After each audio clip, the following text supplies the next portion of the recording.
Howdy there, I'm Percival. I have a bit of a yarn to spin. Listen in, it might just help you draw that next elk tag you didn't know existed. 2 elk hunters, same 11 years. One still sitting on a pile of points, waiting on the tag of a lifetime. The other's hunted elk 9 of those 11 years. Same country, same animal. The difference ain't luck, partner. One of them learned to read the draw landscape, while the other is reading tea leaves.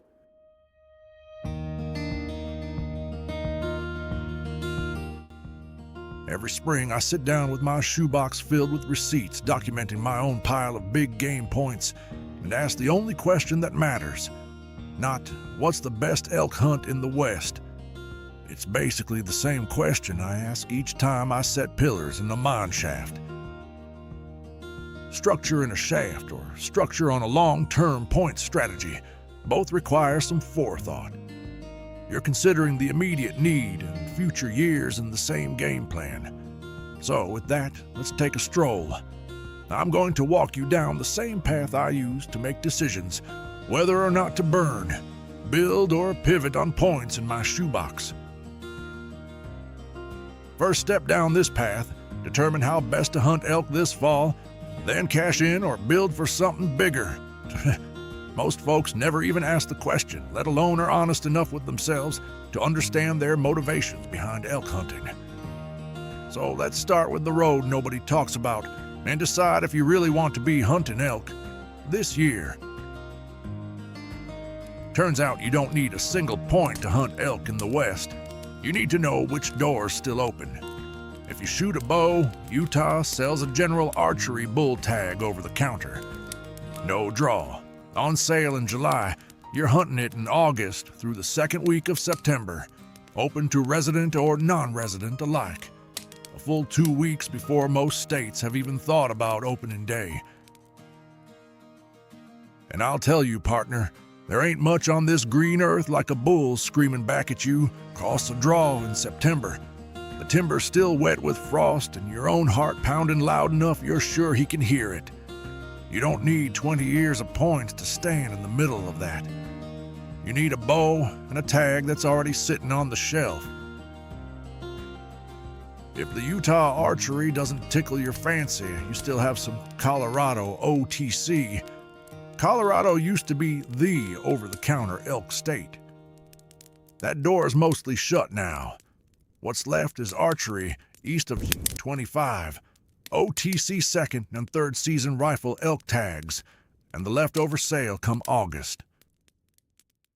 You're going to sacrifice a bit on success rates, typically in the sub 20% range, but it's still a tag that can put meat in the freezer. So in less time than it takes for my coffee to get cold, you've assessed the state's most recent OTC regs and established that you can hunt elk this year. Hard stop. Call it your backup plan, your ripcord strategy if this year's draw falls through. Now, I've heard it all before. Percival, that's not the hunt I want. Or, I don't want to shoot a cow. I've learned as much, if not more, about elk on cow hunts as any elk hunt. To each his own, I suppose. Enough on that. Bow in your hands or a rifle slung over your shoulder. OTC has you covered in at least 2 states for this year. That's a 0-to-1 report. It's free, and it will help set your foundation to stay in the field. So you've established a base. Now on to the next step, and here's the part that'll get you snagged on your own bootlaces. A lot of hunters have jumped on the bandwagon that says, but you need to be saving your points for legendary bull units, the Arizona White Mountains, the premium Colorado units, and so on. And they are something. Hunter success up around 100% on the best of them. Trouble is, those tags run you 15, 20, maybe 30 plus years of waiting. And I'll tell you what I see a lot of. There's hunters accumulating both bonus and preference points in states they have never visited, for animals they have never seen, in country they cannot describe. Points without intention are just an expensive subscription to a magazine you never read.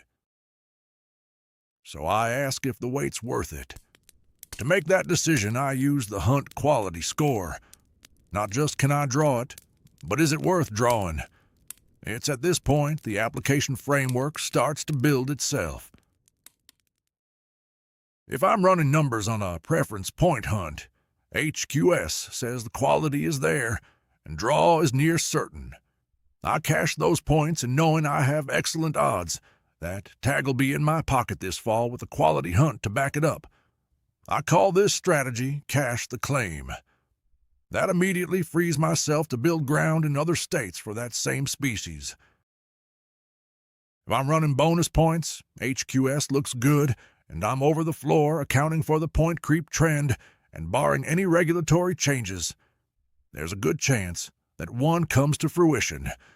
I call this strategy clearing the floor.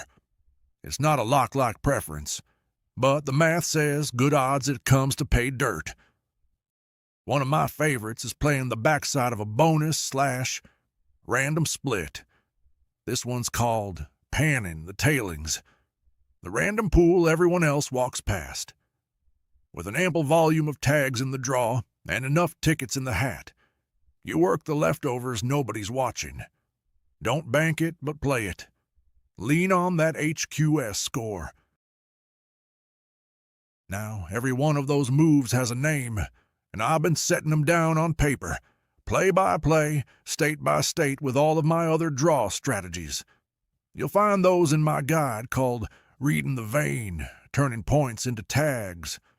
It ain't ready for the assay office just yet, but it's coming. Keep one eye on the website for its release. You'll want to know these by name. Remember, there are as many wild rumors in a gold rush as there are shovels. And so it goes the same for draw odds strategies. Use the data to improve those odds and find a few plays of your own. There are real considerations in any play. In Colorado alone, premium hunts fill at over 80% mature bulls, where your OTC hunts will hover slightly above the 15% range. It comes back to knowing why you elk hunt. Waiting decades on a tag you'll draw with your favorite orthopedic shoes, well, that's like waiting for a fossil to turn back into a dinosaur. And that ain't a strategy, partner. So how do you keep from waiting your whole life away? You quit guessing and let the score drive those decisions. So here's my call. If you have the juice and HQS score to run a good mid-range odds, limited entry hunt, you take it. No saying how long that quality remains in that unit. Keep banking elsewhere. If HQS says hold, push the points on something great coming your way. Play the lotto ticket units. Crown jewel hunts by leaning on the units with random selections or single quota draws, all the while falling back on OTC to keep you in the field.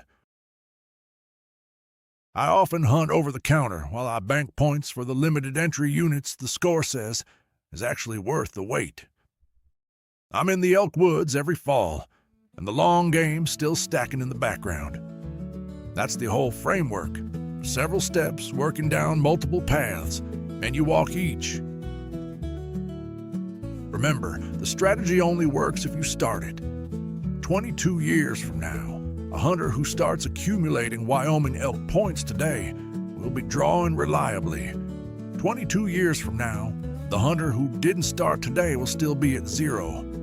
Both of those futures are available right now. Only one requires action. And don't just take it from me. Listen to this review from one of the Tag Prospector's customers who says, "Using the Tag Prospector, I was able to draw a great quality hunt with 0 points. The information and insights in their reports were incredibly valuable." Peyton, Utah. After you start layering in multiple species across multiple states, that's the Prospector playbook. We'll cover that at a future time. Also, keep a keen eye out for Reading the Vein, Turning Points into Tags. It'll be coming out soon. When you want the whole seam run for your points, The tag report scores hunts immediately within your reach and those upstream. Then, the scout report tells you what the weight really costs. Stop reading tea leaves. Go read your own ground, partner. The seam's been there the whole time. You just had to know which path to take. Find your vein. TheTagProspector.com